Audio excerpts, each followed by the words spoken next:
Sustainable Change Management in Technical Institute for National Education Policy 2020 implementation, organized by Government Engineering College, Bilaspur. I am overjoyed to welcome the resource person of the session. Today, in this session, uh, we have with us Dr. S. Srinivasan. Dr. S. Srinivasan is currently working as an assistant professor in Vinod Gupta School of Management at IIT Kharagpur. Dr. Srinivasan has a remarkable teaching and research experience in organizational behavior and human resource area. Uh, um, he received his PhD in organization behavior and human resource from IIT Madras in 2018. He is a certified labor and ESH compliance auditor. He has audited several factories for established European and American brands. Prior to joining PhD program, he was a research associate in a collaborative research project between IIT University of Guelph, Canada. He was engaged in socio-economic impact assessment with NTPC. He was a recipient of the DAAD fellowship. He has worked as principal co-investigator for various schemes for Ministry of Statistics and Program Implementation and for Ministry of Housing and Urban Affairs. He also worked as principal investigator for exploring factors influencing risk-taking behavior of managers in Indian banks under ISRD, IIT Kharagpur. He also worked as research associate, socio-economic impact assessment study for a National Thermal Power Corporation NTPC and Alternative Water Systems project sponsored by IDRC Canada.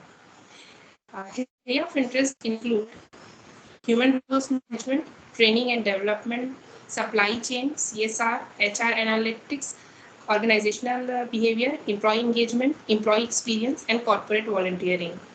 He was program director for certificate program in HR analytics for HR officers of Bharat Electronic Limited. He also offered SWAM NPTEL course on principles of management in July to October 2020.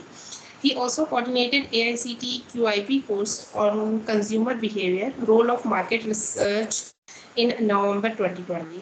He has organized various management development program, MDP, on HR analytics for officers of Bharat Electronics Limited, Bangalore, and also delivered lecture in management development program for management executives of Uranium Corporation of India Limited, held in UCIL, Jharkhand. He also delivered lecture in management development program conducted for officers of L&T held on VGSOM IIT Kharagpur in June 2019. We are fortunate to have him with us for this session. He will be discussing on topic change management implementation, how to enable the various stakeholders on effective implementation changes in the institution and preparing the individuals to actively participate in the change management process. Please. Thank you, Indrani, for the introduction. And at the outset, I would like to thank the organizing committee and a special mention to Professor Singhai for giving me this opportunity to interact with fellow faculty members. It is always very encouraging and happy when we are interacting with the faculty members. So I would not say that I'm going to deliver a lecture, rather I'm going to participate and learn from the fellow faculty members. So this is where we get excitement whenever we have an opportunity to go for a faculty development program. So the faculty development programs is an opportunity for as a faculty like me to interact, learn, and deliver also. So thank you for this opportunity.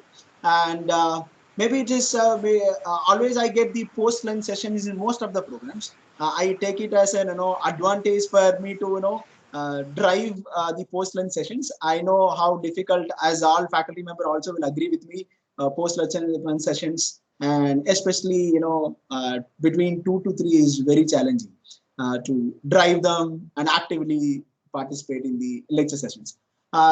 Keeping that apart, so I am very happy for delivering this lecture today. Part of this lecture today, I will also have a small exercise. The exercise primarily to create a sense of what we as a faculty member are going to experience when we implement this new national education policy, especially for the higher education institution. So I have created a kind of a small situations in an education institutions, and I'm going to create a breakout rooms where all of you will be in a small groups, will be discussing, and then we will come back again to discuss. So we will be doing this after exactly maybe 30 minutes from now.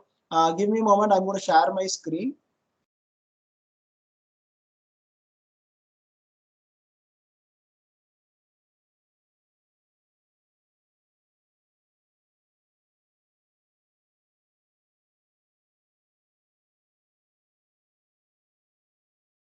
So please let me know if you can see my screen and if it is visible. Yes, sir. Yeah. Okay. Thank you. It was. Yeah, I think it's I'm going on a presenter mode. I think it's section. Yeah. So hope like you can see the screen now. Yes, sir. Okay. So one humble request. Visible, sir. Yeah. Thank you so much. My one humble request from the participant side is that since I'm sharing my full screen, in case if you are having some interactions and and responding to my queries, I would request one at a time just unmute yourself and share your views. I may not be able to look at the chat boxes. Please forgive me on that. I'll expect more participation, maybe lively discussions that will enable us to talk about this change management assets. So that's my request for the session. So okay, let us get into the lecture now. So when we talk about the change management, I think past 3 days, all of you have been, talking about, what is this new education policy is talking about, especially on higher education institutions. We are actually looking at many changes which is going to come in, or probably some institutions are already going in the same direction what this new education policy is already talking about. Some institutions going to have a completely rehauling of how they are actually doing or carrying out the institutional activities, and we are in a different stages and different phases of what our new education policy is expecting. And also it's going to be a long-term process, and as you all been listening to what is this new education policy and what is the expectations from the government side, and see how we are going to create these higher education institutions, maybe regional wise, maybe regional coordination institutions, or how we are going to go for hybrid way of teaching. So many things have been talked about in a national education policy. And Professor Sangeeta Sagane would have also introduced you to the concept of change management, how change happens, how it will evolve in an institutions.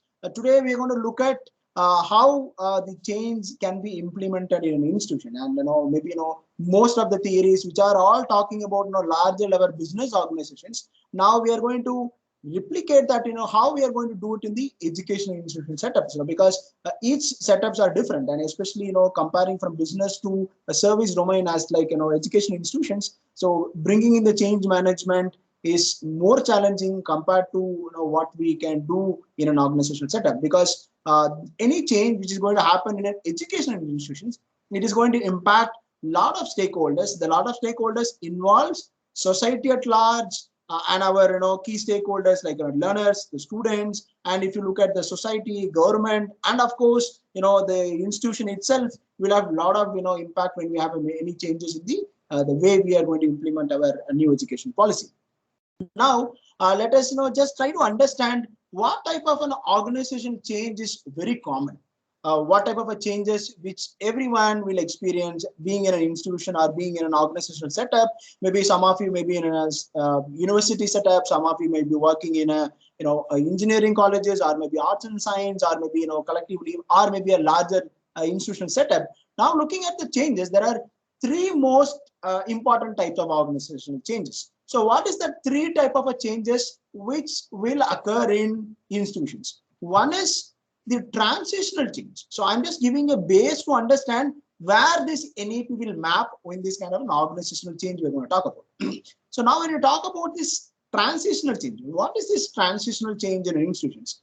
These changes are most often driven by the head of the institutions, or maybe by the board of governors, when they see that, no, see, our institutions are going in one directions, I wanted to, change the direction of an institution to a, different direction itself. So this is kind of a transitional change. For example, let's say, before this pandemic outbreak, all of us will have a physical classes, and no institution would have even thought of, go for a hybrid model. Now imagine, the board of governors are thinking that, okay, there is a lot of opportunity to increase the number of learners into the formal education setup by going for a hybrid model. For example, keeping few of the online sessions, and maybe 1 or 2 days as a contact classes. How universities were doing as a distance programs. Now let's say some institutions as thinking at, okay, I already have a formal regular teaching courses. Now I wanted to create some hybrid courses. That's what the NEP is also proposing. But now look at that one direction, which we are heading towards one directions. Now I am just changing into different directions altogether. That is a transitional change. So this can happen through collaborations, or maybe by collaborating with these different institutions, or maybe now a lot of educational organizations are there. For example, Unacademy, or if you take another example as Swayam portal from the government initiative itself is also a collaboration, right? So most of the IITs or even the government engineering colleges collaborate with the Swayam portal to offer courses to the students. So there can be a transitional change. Another is a developmental change. So developmental change are very incremental changes, which most often all the institutions are continuously doing. For example, we would have created a system, maybe for attendance taking of the students, or maybe regularly reviewing how students are performing, or maybe improving the pedagogical system, or maybe the quality of the syllabuses or syllabus review. You talk about anything. Every time we are always looking at how do we improve or optimize the existing system we have. That is always it's a developmental change. It's not that we are going to make a complete new change, or maybe going in a different directions, which are essentially going to optimize the system. So I already have some system in place. So maybe probably with respect to tracking the quality of education being imparted. Okay, so I have some system of evaluations. So for the quality tracking, I will have an evaluation system, and now I am looking at, can I optimize, improve this evaluation system? No, now many education institutions have this continuous evaluation program, right? So probably you might bring in some innovation, or maybe addition of how do we improve this continuous evaluation system, because I have looked at in the last few years, though this continuous evaluation is making a impact on my student quality, I mean the output of the program, but I could not see what I was intending for. Maybe I will introduce a small change. So that will be focused on a developmental change. Now comes the third important change, which is going to be a transformational change. What is this transformational change?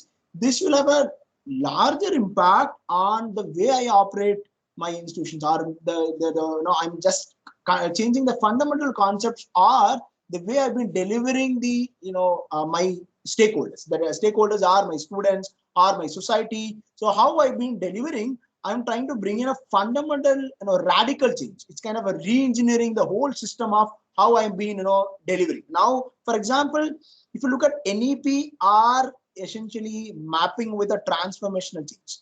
Since you all know that after 34 years, the government is coming up with a new education policy, which are now within the 34 years of period. Let's imagine what kind of a development has happened. Now this NEP is actually trying to tap all that developments happen. Bringing in technological conversions or convergence into the educational program. Going for they're also suggesting for having online programs, offering online programs, and going for higher education institutions in the localities or a region.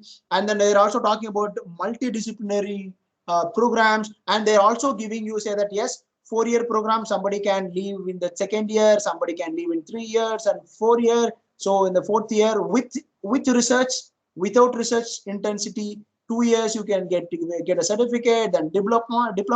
There are so many options now new education policy is proposing. So meaning that this is going to be a practice of the education institution. So institution like where you are all already working and operating. So the NEP is looking at a transformational change. So these three are the very common changes which happens in the organizational setup. And now what we are going to focus on is the transformational change, which are coming from the NEP. Now, if you look at this, transformational change, we are going to see that yes, it is a transformational change, and it is not going to happen in 1 year period. Yes, it is going to take a longer period because the changes which is being proposing is going to have bring in a lot of changes in different perspective. The kind of a program you offer, or the kind of interdisciplinary approach you create, or research orientations you create. This NEP is also focusing on multiple stakeholders. I would say they're focusing on faculty, right? And they're focusing on student learning. What else this NEP is focusing? Can because you guys, everybody has been attending this lecture for last 3 years. What is it actually focusing on? This changes with respect to NEP. Yes, we are very certain it is focusing on improving the quality of the faculty, and it is focusing on the students. And what else is NEP is aiming at? What type of a changes it is aiming to create? Anyone in the session? What type of a changes this NEP aiming at? What does it I wanted to improve upon? Anyone? Autonomy of institutions. Excellent. Okay, autonomy of institutions. So we are talking about a faculty, student, and then now it's talking about autonomy of an institution. Let me put institution here. Yes. Any other things? The choice and liberty which the student has. Excellent. Choice and liberty for a student. Yes. Any other things which is aiming to improve upon, or maybe bringing in very new from what is not existing now?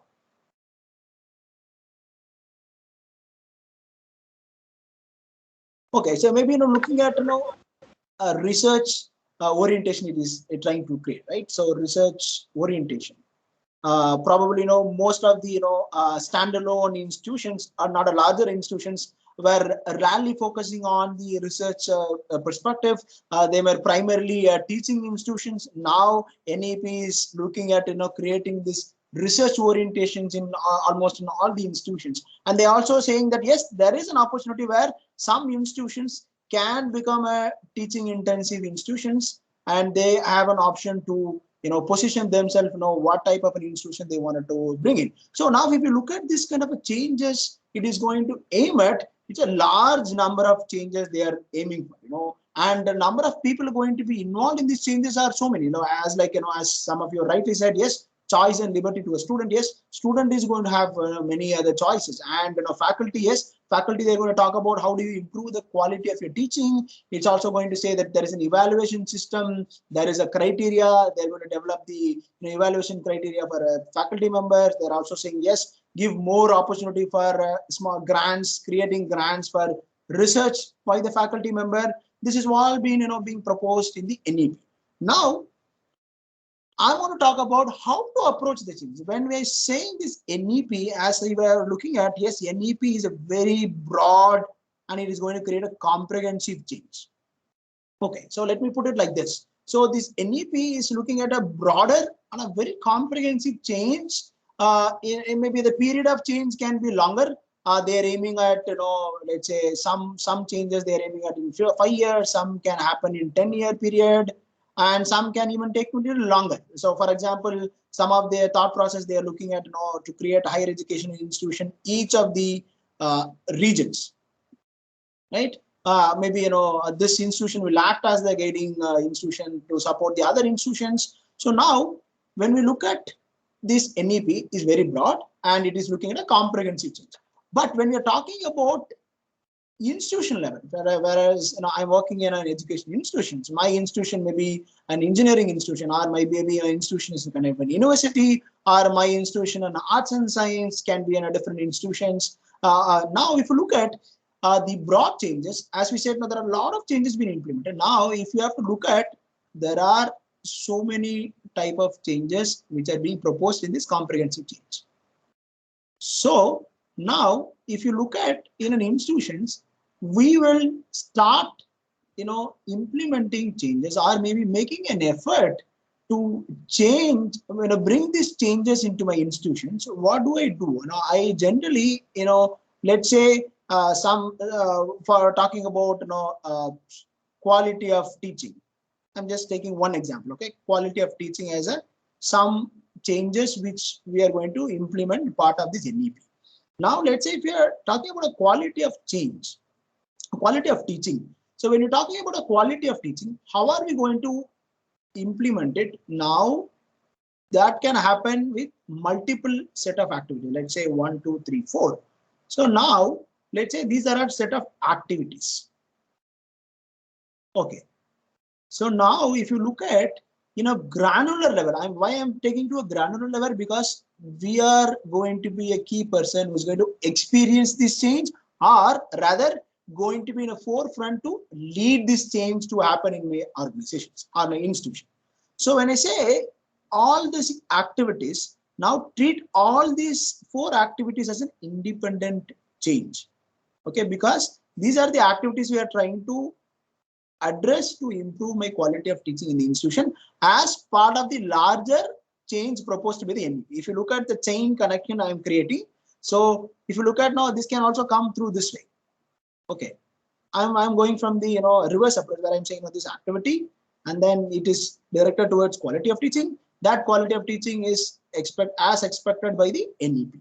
Now, to look at the change, you should always look at each of the activities as a change which I'm going to introduce in the institutions. Now, how to approach the change? How I'm going to implement this change? What I can do as a key stakeholder in an institutions. Maybe some of you may be head of the department, some of you are already heading the institutions, or some of you are a senior faculty member, or maybe some of you are having a critical role in enabling these activities. Maybe the committee member or wanted to critically provide insights to your institution. Now, to any change you wanted to approach, what do you do? So there are 7 R's of change management checklist. When you wanted to implement a change, as I said, now can be a broader level change, and I am looking at a granular level also. So granular level also, you have a change maybe in terms of each set of activity. There are 7 R's of change management checklist. Okay, so you as an institution, or you as a committee, or you as a team who is going to be responsible for implementing the changes, should ask these 7 simple questions. Okay, so what are those 7 simple questions which will tell me how I'm going to approach my change in the institutions, how I'm going to drive this change, or how I'm going to implement this change through this, simply asking these 7 questions and trying to get yourself understanding of, okay, what is it going to happen? Okay, the first question is going to be reason for change. I'm going to discuss in detail in the subsequent slides, but I'm just going to show you the 7 questions here. The simple questions. What is the reason behind the change? So now if you look at larger level, if you look at, yes, we are talking about NEP, but not. That's why I said we are going into a smaller level activities. Okay, so let's say why I'm going to do this activity. 1. So what is the reason behind this change? Maybe I'm saying this is going to be the improving the quality of teaching. So I will discuss in detail in the next slides. Then comes the next question is the risks involved in the requested change, or the risk is involved in bringing this change. The risk in the sense I'm saying, the risk can not necessarily, look at, it's going to be very negative connotations, not keeping that in negative connotation, but you imagine what are the challenges it will have. When I say risk, it can also be a challenge. Okay, so the risk in means I'm talking about people involved in the particular change. Maybe the risk for the way you're going to deliver the program, or maybe who's going to be benefited out of the program, like your students. Then talking about resources required. Yes, I'm going to make this change. Now I'm talking about the risks, and then also the next question comes is resources required to deliver the change. We're going to see in detail. Okay, then who raised this change request? So now, if you look at from NEP perspective, we will simply say yes, NEP and then government. But I'm looking at this set of activities, right? So NEP says in a broader level, you improve this perspective. But how are you going to improve that? Your institution will decide, because your internal systems, and your organizational institutional setup, and what type of a program, and who are your students, what type of a socio-demographic backgrounds they come from, and your critical resources like your teachers and all that. So you need to know who raising this change, which is activity wise I'm saying. Then going for what is the return required from the change, what is it going to be an outcome of this change. Then comes another important questions: who is responsible for creating, testing? For example, I want to formulate a change, the activity which I'm talking about, and who is going to test whether it is actually workable, and who is going to implement the change. Then the last important question is the relationship between the suggested change and other changes. Let's say, I have creating some change here. Now, let's say the quality of changing, the quality of teaching. That's what we are aiming at. So, what is that relationship it is going to have on the program outcome, right? So, we all focus on the program outcome. I'm delivering an engineering program. What's the program outcome this will have on my other changes which we are going to look at it? So, these are the 7 simple checklist questions you have to ask before you implement the changes, because this will give you more insights to understand the change what we are talking about, what will happen if you are implementing the change, how to implement the change, all that. So let us look at one by one. Okay, the reason behind the change. Okay, so when we are talking about the reason behind the change, as I said, okay, why was this change is requested by my management or by the head of the institutions? Okay, so why was this change requested?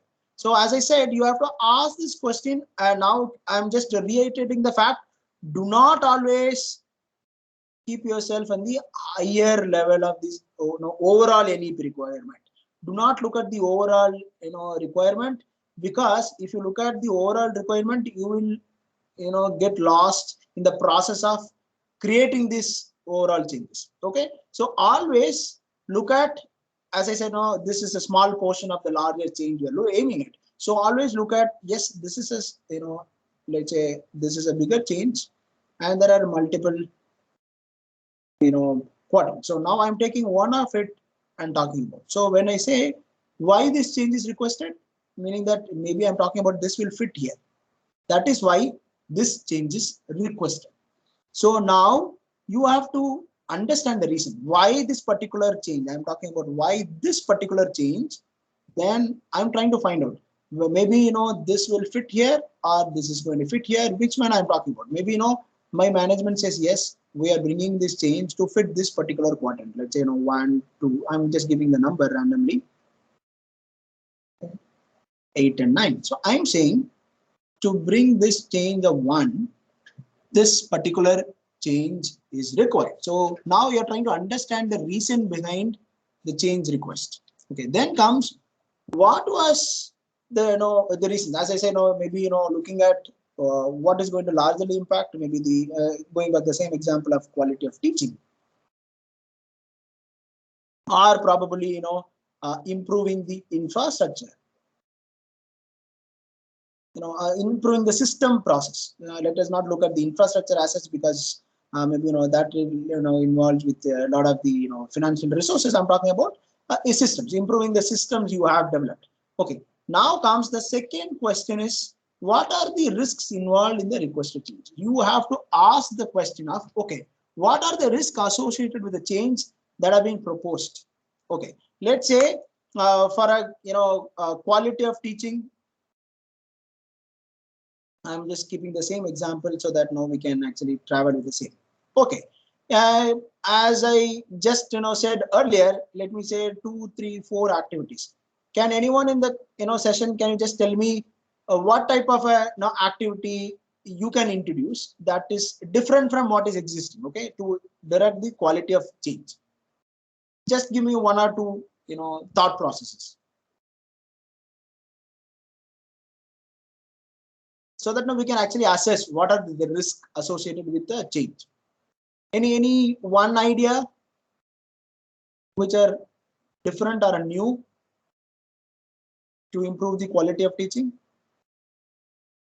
so that now we can discuss to understand what will be the risk of implementing that change. Anyone? Just give one idea. See, following this outcome-based education, that's a big challenge. Great. Outcome-based education. Excellent. Okay, now let's say outcome-based education. That is the change I'm going to implement now. Now let's imagine what will be the risk associated with it. What are the risks? Any thought processes? If you look at, maybe I am since I'm also a faculty, I'm saying, maybe we are overdriven about the outcome. Less attention on the process. I'm just giving my thoughts. Okay. Any other? What are the risks associated if you are looking at the outcome based? Students are not much aware, are not participating in that outcome-based education. Student. It seems aware. Only the teachers are practicing that. Not aware and not participating. Excellent. Okay, so one of the key stakeholder is not engaged. Yes. Any other thoughts on this particular one, outcome-based education? Any other risk on this? Okay, maybe now let me keep this 1 and 2. Okay, so this is how. Yes, please go ahead. Methods of measuring this outcome. Excellent. Methods of measuring is not clear. Isn't that what you're trying to say? Yes, sir. Excellent. Thank you. Okay, now let's say this is the change I'm trying to implement. Now, if you look at, we are trying to understand what are the risks associated with the change we are trying to. One is we are looking at, we will be overdriven by the outcome, less attention on the process. Then we are talking about, yes, one of the key stakeholder, student is neither aware nor participating. So, and another important thing, what are the methods of measuring this outcome? How are we going to measure? Are we going to qualitatively measure or quantitatively measuring? How are we going to distinguish between the programs, between the disciplines? These are all very challenging, unclear. So this is what we are looking at it. Because once we are becoming aware about what are the risks, then when we wanted to implement the changes, we have to create a comprehensive change program, which will address this risk 1, 2, 3. Unless otherwise, we do not understand or assess, look for what are the risks associated with it, what is going to happen because of this change we are going to introduce. So by assessing the risk, you are actually creating a more comprehensive programs. Okay, so that yes, I wanted to see that I'm just not losing out the process, though I'm aiming at to create an outcome-based education, but I also focus attention on the process of creating these outcome-based educations. Then this way, when you create, okay, I will create consciously involve my students and make them participate in the outcome-based education I develop. So we as an institution develop. Then we will also come up with a method of measuring. Okay, maybe qualitative versus quantitative. Then we'll say, okay, then how do we distinguish between disciplines or domains? Right? Domain. So this is how this question is going to help me very, very critically. So this question maybe looked very simple, but if you look at how it is going to help us, is going to be in a larger way, because this is going to help as when we do a brainstorming, then we will be able to understand what are the risks associated with a small change. Okay. So when you do this, then we are going to the next one. Okay. So what are the resources required to deliver the change? As we have rightly focused on outcome-based. Okay, outcome-based education. I'm going to keep this as a driving for the next this question. Okay. Now what we are going to do, we have to see what are the resources required to administer this change. Let us take this example of outcome-based education. Okay, what are the resources it will require for me to implement this particular change? Okay, so you can make some of you can make an attempt. What are the resources required in case if you wanted to implement outcome-based education? Training programs on OBE.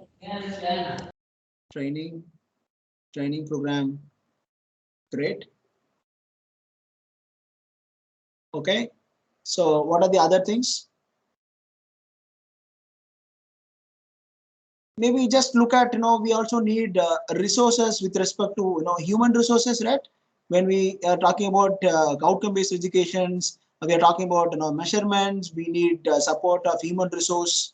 We need, people, qualified people, or, we have to increase the strength of the people.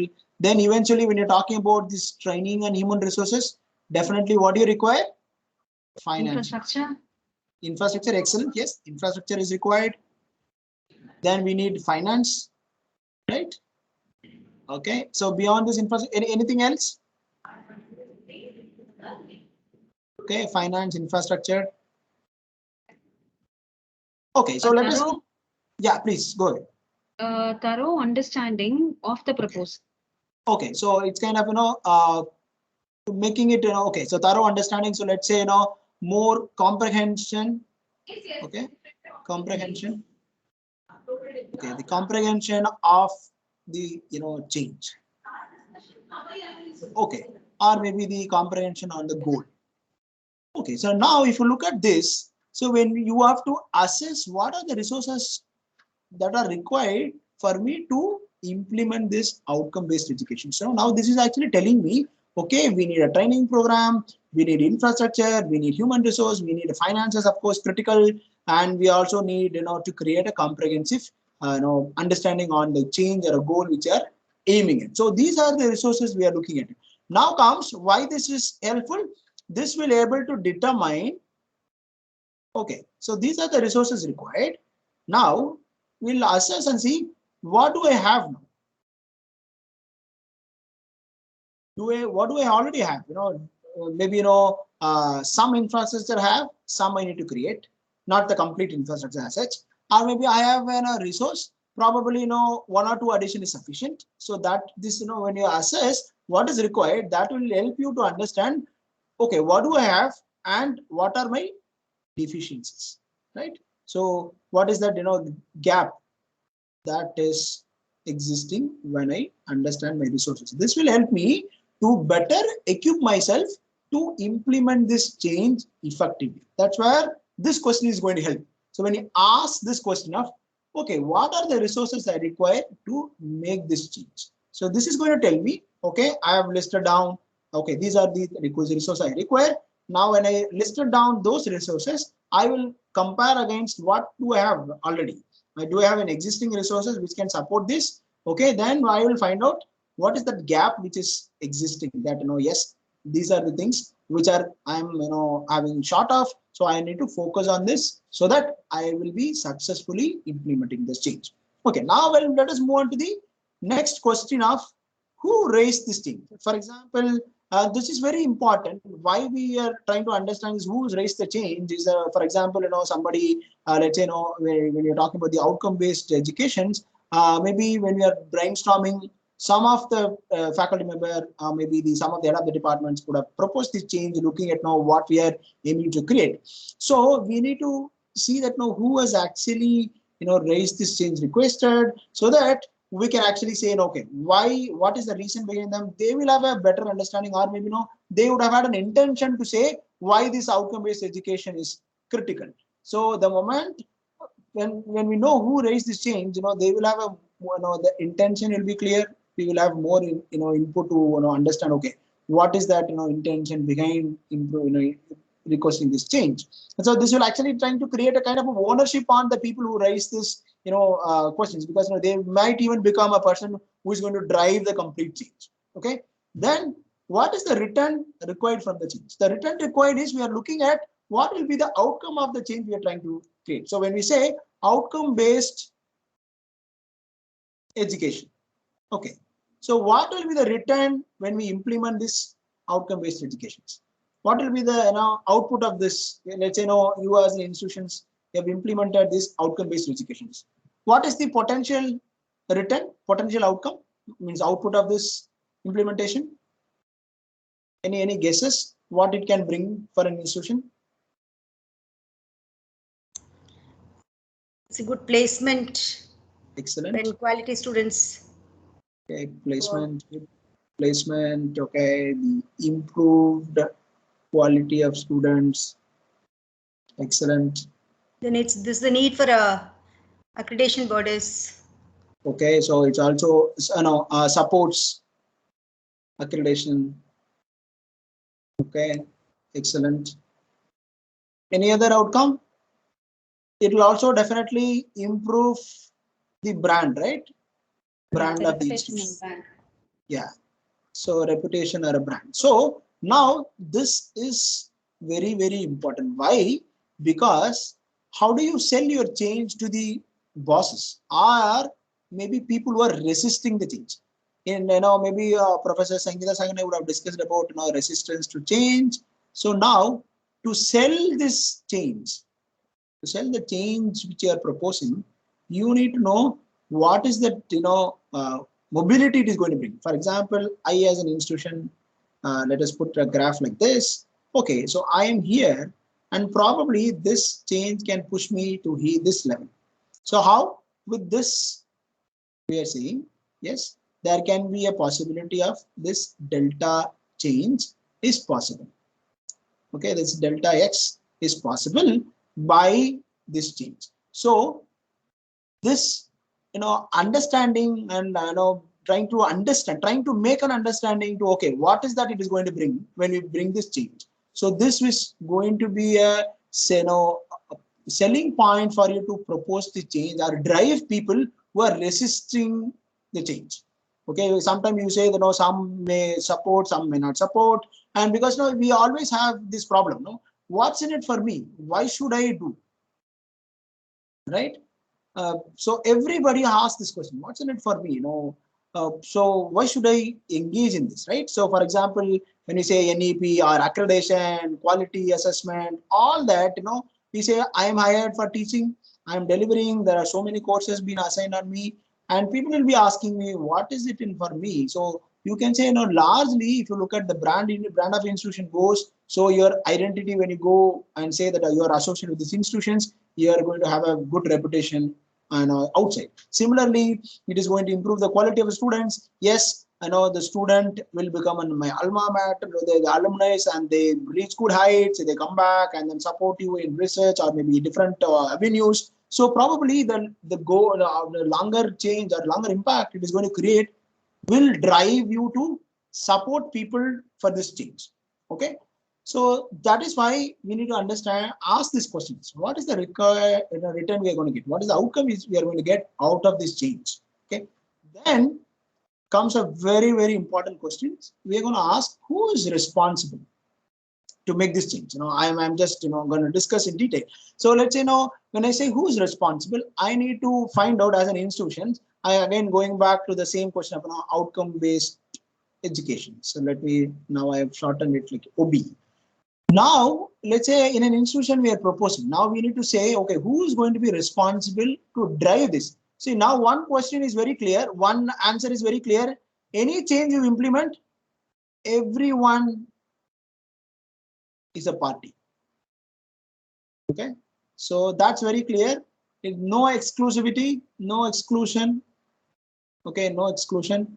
Any change in an education institutions, everyone is a party to the change. Okay, in direct or indirect way, that is going to have a impact on the way we do our way we function, way we deliver, whatever way you talk about.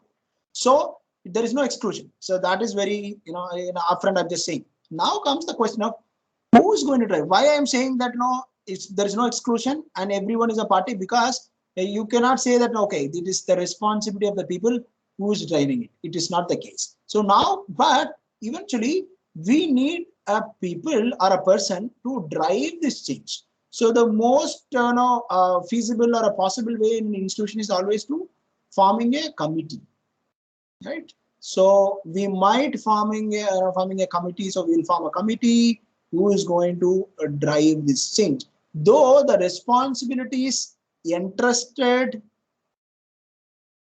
to a committee, but it is everyone's responsibility. So That is important, because why we are talking about a committee, we know that we cannot just simply put everyone is responsible. Sometimes what will happen, it's a kind of process. We have to be very active, then there is an inertia, nobody will do anything. Okay, so this is the initial phase. So initial phase, lot of excitement, or maybe at least some interest people will do. In general activity, I'm saying, any activity you take, the moment you form, you will have a lot of enthusiasm. There is a lot of vibrations. Then you say people get into an inertia phase. So that's where it is important to see who is responsible for the formulation, testing it and implementing this change we are going to do, so that they will know when there is an inertia, they will again create a situation and they will develop this kind of an energy again, or the activity again to drive this change. So that's why we need to ask these questions: who is going to be the responsible person who is going to drive this change, and with a clear principle of no exclusion and everyone is a party. So that is very, very important key point in the change management in any institutions, especially in education institutions. Okay, now what are we going to ask? The last question is a relationship between the suggested change and other changes. Okay, what is the kind of a relationship this, let's say, outcome-based education? Okay, I'm implementing this change. What is it just going to have the change on the other change management process? As I said, NEP probably have a lot of changes, as I said, yes. So now let's say OB is one of it. Okay, now what is the relationship it is going to have? Maybe this outcome-based education, which will eventually will have the improve the quality of teaching, okay, or probably it will also create interdisciplinary approach, okay, then more participation of the students. Okay, so we are trying to find out, okay, how this change which are implementing this outcome-based education is going to have a relationship with the other changes. I'm just not giving the name, but I'm trying to tell you, yes, how this change is going to be related to the other change. What is the relationship it is going to have and the other changes? So this will be able to understand, so that we will be able to find out, is there anything which are having an overlap, so that this area I don't need to focus, rather I can to implement this particular change, rather I can focus here. Okay, so these are the 7 simple questions. It will look a very simple question, but if you brainstorm, it is going to give you a clear roadmap. It will drive a roadmap for what is the change we are going to make, how are we going to see this change going to happen, and what is the outcome of the change, what is the output of the change, and so many things. And then we are also looking at the resources, we are also looking at the risk, and we are also looking at the responsible person.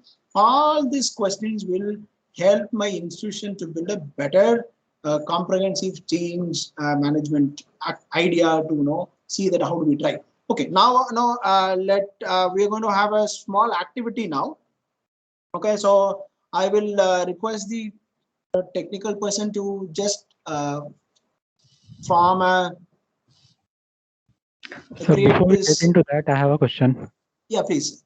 I think one important thing which also we need to consider is the different stakeholders which will be getting affected because of this, or which will be having a direct involvement.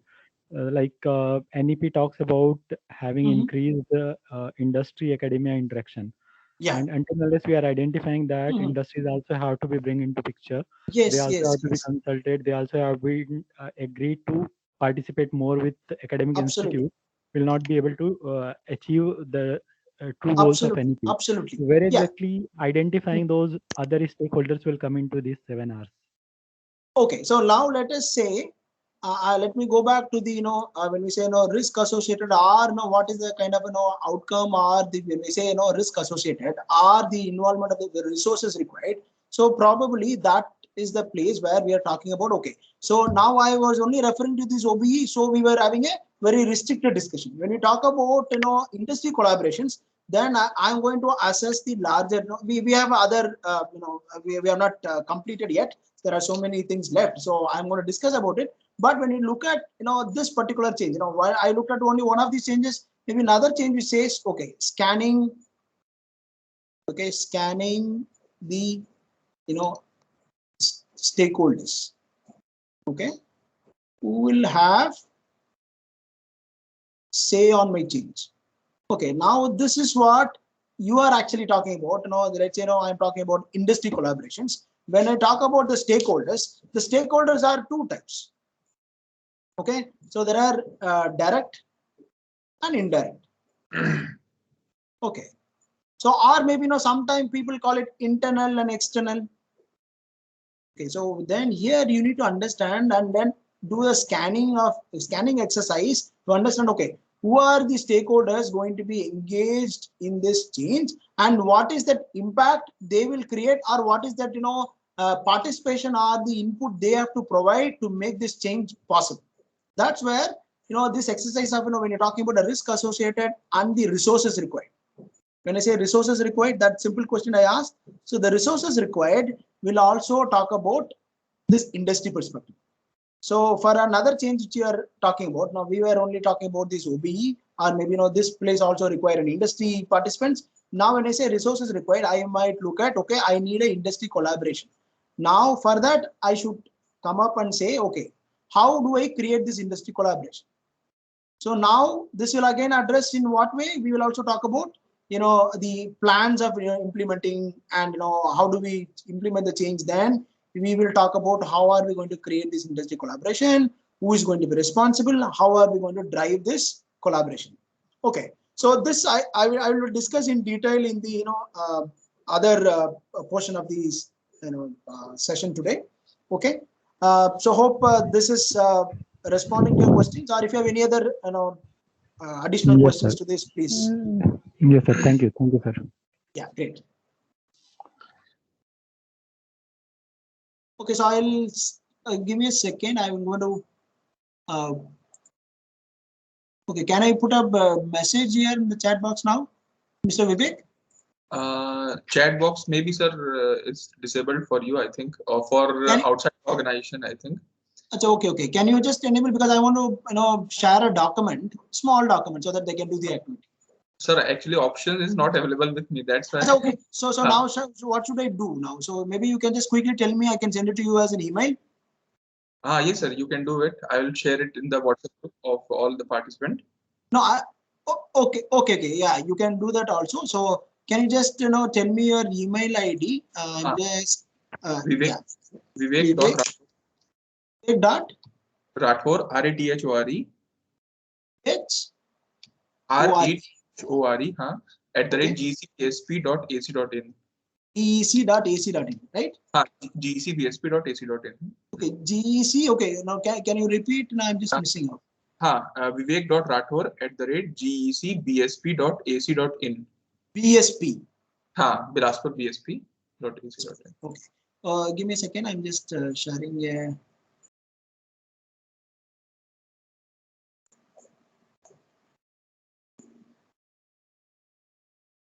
Okay, so I've sent you an email. Just check, if you have received it. Yes, sir. I'm just checking it. Okay, so meanwhile, you see, so for the participants, what are we going to do now is that now we are going to create a breakout rooms, a small group of people in each of the groups, probably 8 to 9 people will be in a team. So what are we going to do? I'm just asking Vivek to share a small document which has a small institutional related issue, and you are going to drive that particular change. Okay, so the small question is also part of this. It's not even a one-page document. All of you can read, and you are going to you can take 20 minutes time from now. So let's say it is 2:30 now. So you again you will Vivek will close the breakout rooms in after 20 minutes once you all receive the document. So you can internally discuss. Then we will come back, and then as a larger group, we are going to discuss that question. Okay. Is it similar to a case study, sir? Yeah, it's kind of a case study, but yeah, very short case, so that I know that it will be very difficult to give a lengthy one. So I have created a small case, small situation-based case, which is related to the change in the institution. Vivek, did you receive it? No, sir. Till now, I'm just refreshing it, but mail has not come yet. Vivek Rathore, right? RADHORE. RATHORE, sir. RATHORE, okay. Ah. At GCBSP, right? @gcbsp.ac.in, sir. Yeah, and just okay, done.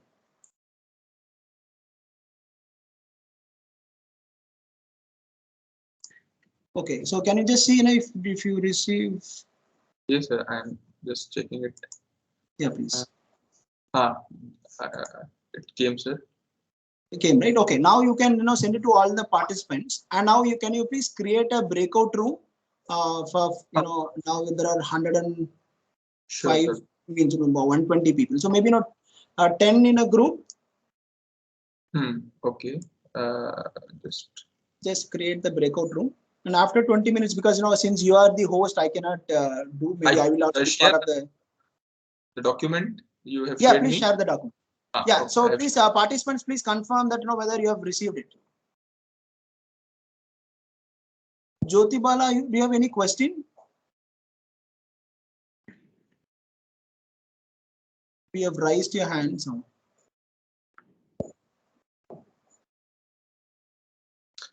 The number of rooms you want to create, sir, is how much? How many? So now let's say how many participants? 120, 113, right? So you can create 11 rooms. Okay. Yeah. Just 11 rooms, and then if you create automatically assign, so people will be randomly assigned. Acha, automatically, yes, sir. Yeah, you give automatically. So, and then you can start the breakout room. Showing we are creating your rooms. So okay, let's create, and then meanwhile, participants, please confirm whether you all received the short case. Yes, we did, sir. Yeah, great. Okay, so you can read. Now it has a small problem in an institution, education institution, and now you are going to discuss it internally in your groups, and we'll come back and then discuss. Maybe some groups can share your experiences. How will you address the problem? Okay, Vivek, if it is ready, you can create. Yes, yeah. Ready, sir. Yeah, ready. Then you can start. Yeah, please. Okay. So rooms are there. What I need to do now? Sorry. Rooms are, I think, created, sir. Okay, you start the it will say start, right? Start the break. No, I have started, sir. So anything other than this I have to do? No, if you started, no, people should be formed in a group. So that meeting should have been started. Okay. All participants are assigned at room start. Start. Okay. Start. Yeah, you should start.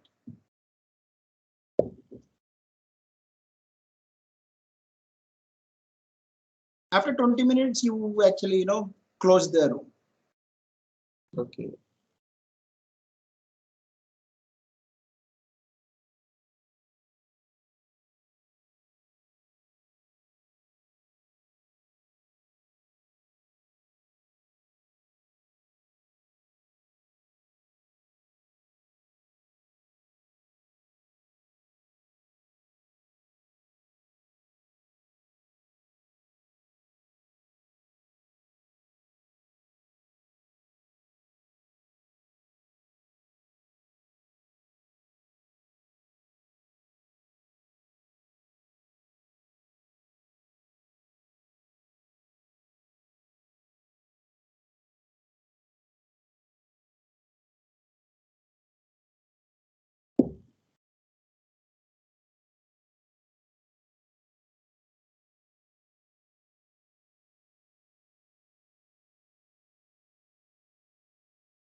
actually.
हाँ,